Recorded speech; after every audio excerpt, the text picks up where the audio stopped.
Okay, so you guys have sent us some really fascinating stuff to dig into this time. Yeah. It's excerpts from a conversation all about this book. Don't sell, make them buy. Upgrade your selling skills. By R. Mukund. Right. And our goal here, right, is to like pull out the absolute core, golden nuggets from that conversation so that our listeners can quickly grasp, what's at the heart of effective sales today. Absolutely. The discussion we got features two people, Alex and Sophie, and they're kind of unpacking this book chapter by chapter. Yeah. Alex is coming at it from a more analytical, breakdown kind of way, and Sophie is bringing in her real-world sales experience to the table. Right. So you got these two perspectives kind of playing off each other. Yeah, that's great. That's a good foundation. And so we're going to dive right into to where they started. Yeah, so one of the things that jumps out from the excerpts you sent is how Mukund really lays a crucial foundation by clarifying the difference between marketing and sales. And he does that through Alex and Sophie. Got it. And it's not just, semantics, right? It's about strategic clarity. So how do they frame that? I mean, like what's the distinction there that they're making? Yeah, so basically they're saying that, marketing is about setting the stage, right? It's about creating that initial buzz, generating awareness, sparking interest right in whatever it is you're offering. So like getting the party started, kind of. Exactly, yeah. Okay. So, marketing primes the audience, it generates potential leads, and it positions your product or service, out there in the market. Okay. And then sales steps in to convert that interest into a tangible transaction. Gotcha. Right. So, I think the key insight here is that, when you clearly define this boundary between marketing and sales, yeah, it eliminates wasted effort, right? And it allows each function to really hyper-focus on what it does best. So marketing to attract and sales to convert. Exactly. Right. And so you avoid this common pitfall, right? Where you've got sales trying to do marketing and marketing trying to close deals, Yeah. When really their strengths lie elsewhere. That's really helpful, I think, just to frame it that way. Yeah. And it's like knowing the roles in a play, right? Like everyone has their part to perform effectively. Exactly. And then you put it all together and you've got a good show. Yeah.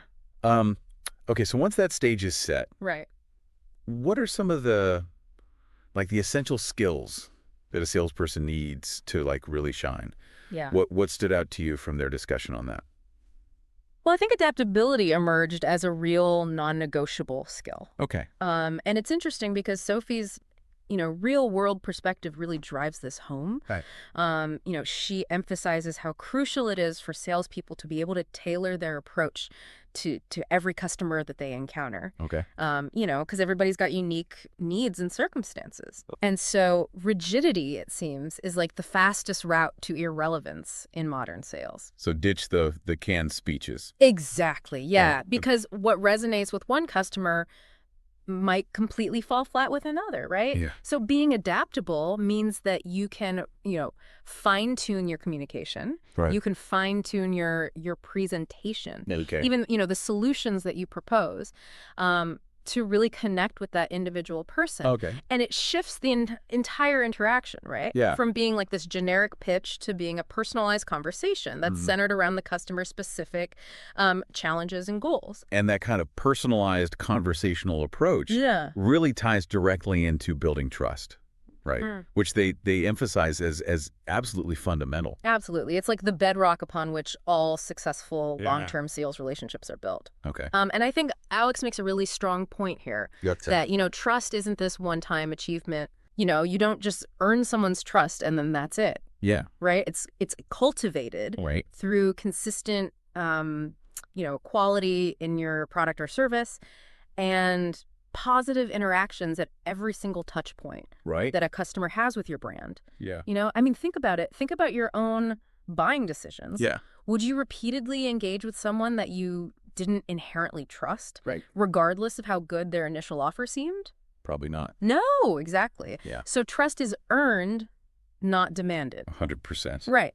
And that consistent reliability fosters loyalty, it encourages repeat business, Right. and it generates those really valuable word-of-mouth referrals. Yeah. So it really transforms a simple transaction into an enduring partnership. Okay, so with trust being this crucial foundation then, Hmm. how do you actually go about building it, Yeah. right, in those initial interactions? Yeah. Their discussion touched on customer profiling and rapport building, Yeah. which sounds like putting that adaptability we just talked about into practice. Absolutely. Yeah. And Sophie offers a very practical insight here. Okay. She talks about recognizing whether a customer prefers, a deep dive into all the nitty-gritty details, Right. or if they just want, the broad strokes, the big picture overview, Yeah. and tailoring your communication style to match that preference is key, Gotcha. to establishing rapport. So it's about meeting them where they are. Exactly. Not just informationally, but kind of in terms of their communication preferences too. Exactly. Yeah. Now, the word negotiation, often carries kind of this competitive edge, Yeah. but their perspectives seem to soften that a bit.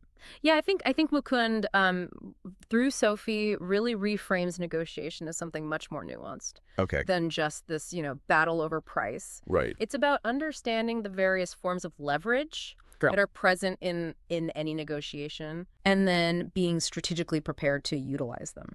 So what are some examples of that kind of leverage?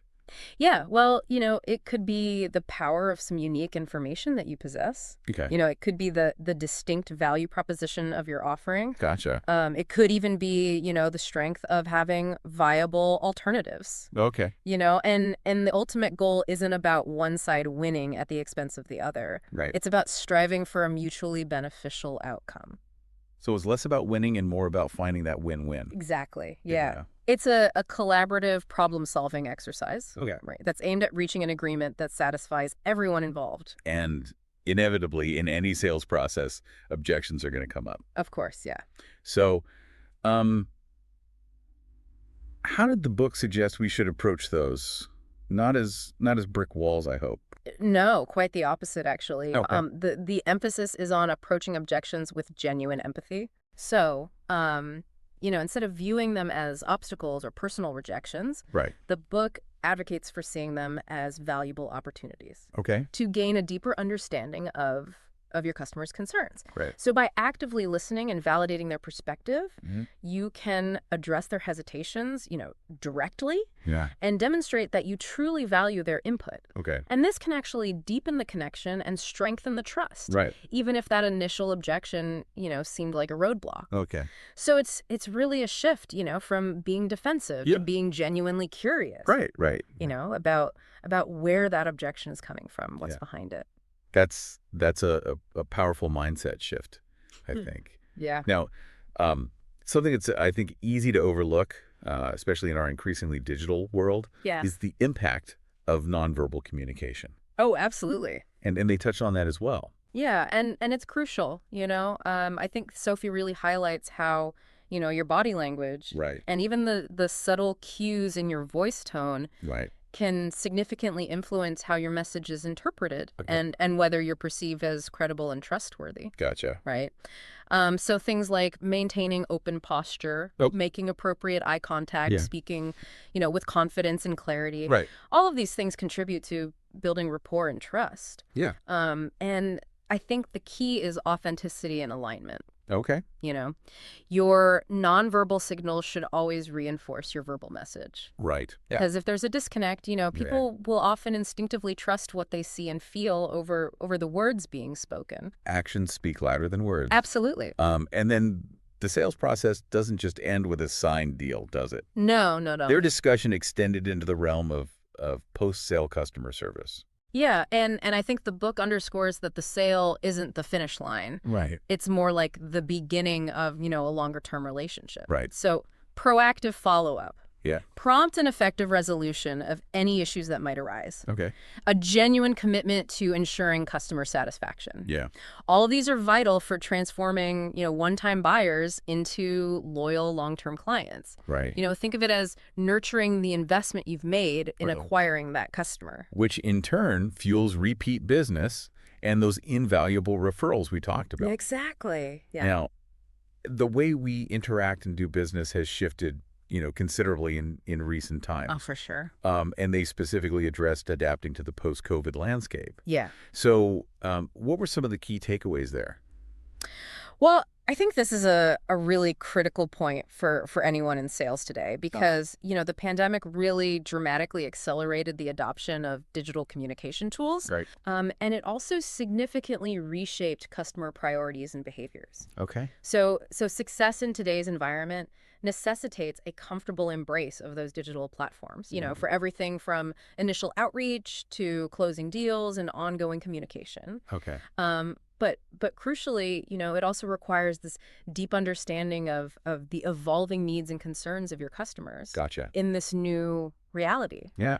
Right. What might have been a successful strategy pre-pandemic Right. could be completely ineffective now. Yeah. So it's about staying agile and Right. relevant, Okay. and realizing that things are always changing. So continuous learning and adaptation are key. Yeah, absolutely. And it sounds like the book provides some practical guidance Yeah. on navigating these complexities through the use of real-world examples. Absolutely. Alex points out the value of the inclusion of those concrete case studies Yeah. and those real-life sales scenarios, because they provide invaluable practical insights Yeah. into how to actually apply the book's principles in a variety of, complex situations. Right. So they bridge that often wide gap, right, Right. between the theoretical concepts Yeah. and the day-to-day realities of the sales profession, Right. making the advice much more actionable Okay. and relatable. So pulling it all together, what's the overarching message you gleaned from their discussion? I think the central theme is really this fundamental shift Okay. away from those, outdated, aggressive, product-centric selling tactics Right. towards a much more modern, customer-focused philosophy. Okay. So it's championing adaptability, Yeah. genuine empathy, and a commitment to continuous learning Yeah. as the cornerstones of enhancing your sales effectiveness Okay. and cultivating those really enduring, Yeah. mutually beneficial customer relationships. So ultimately, it's about creating real value for the customer, Exactly. not just pushing a product. Exactly. That's fantastic. I think that's a great distillation of everything that they talked about. Yeah. So considering all of these insights that we've unpacked here from Mukun's book, Yeah. here's a thought I want to leave you with. Okay. Think about your own professional interactions, whether they're directly in sales or in any role, Right. where you need to influence or connect with others. Right. What's one specific aspect of your current approach Yeah. where consciously applying a principle, like building trust through consistent quality, Yeah. or deeply understanding the other person's perspective, Okay. might lead to a noticeably different and perhaps more positive outcome? Mm-hmm. And then, more broadly, do these core ideas around, understanding needs, Yeah. fostering trust, Yeah. adapting your communication, Yeah. do they resonate beyond just the traditional definition of sales, Right. in your own life? It's something to think about. Yeah, it's definitely something to chew on. Oh. Well, thanks for taking this deep dive with us. Yeah. Thanks for having me. We'll catch you next time. See you later.